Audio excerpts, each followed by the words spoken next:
warahmatullahi wabarakatuh. Perkenalkan Bunda, nama saya Citra Syifa Khairia Ramadan, NIM P051403190006, berasal dari kelas D4 Kebidanan plus Profesi tingkat 2. Baiklah Bunda, di sini saya akan membuat video mengenai kasus korupsi, yaitu tersangka korupsi proyek di Jalan Enggano. Tim penyidik Kejaksaan Tinggi Bengkulu menetapkan 6 orang tersangka pada kasus dugaan korupsi pembangunan jalan di Pulau Enggano, Provinsi Bengkulu. Lebih dari 15 orang saksi sudah diperiksa tim penyidik terkait dugaan korupsi proyek yang didanai melalui anggaran pendapatan dan belanja daerah Provinsi Bengkulu pada tahun 2016.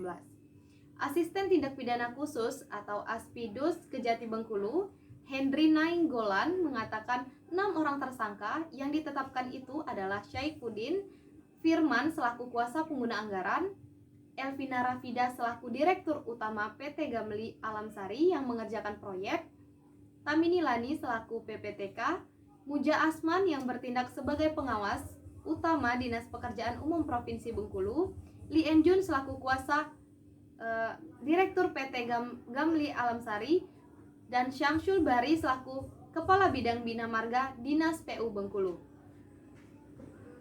Kita tetapkan 6 orang tersangka karena sudah memenuhi unsur tindak pidana korupsi, tegas Henry di Bengkulu 14 bulan 11 tahun 2017. Dugaan korupsi tersebut, Henry menambahkan terjadi kelebihan bayar atau markup dalam pengerjaan pembangunan jalan dari desa Banjarsari melalui Malakoni hingga ke desa Kayapu sepanjang lebih dari 10 km. Perhitungan kerugian negara berdasarkan audit BPKP, terdapat kerugian negara mencapai 7 miliar dari total anggaran yang digunakan sebesar 17 miliar. Penyidik yang dilakukan oleh tim penyidik Kejati Bengkulu juga menemukan dugaan bagi uang atau free proyek yang diberikan ke beberapa pihak. Temuan tersebut masih didalami untuk memperkuat alat bukti. Penetapan 6 orang tersangka ini masih akan berkembang dan akan bertambah untuk tahap kedua. Beberapa pihak yang menerima aliran dana tersebut diakui Henry Nainggolan sudah mengembalikan uang tunai ke negara melalui penyidik. Untuk tersangka baru dugaan korupsi ini kita masih kejar kecukupan alat bukti, tegasnya.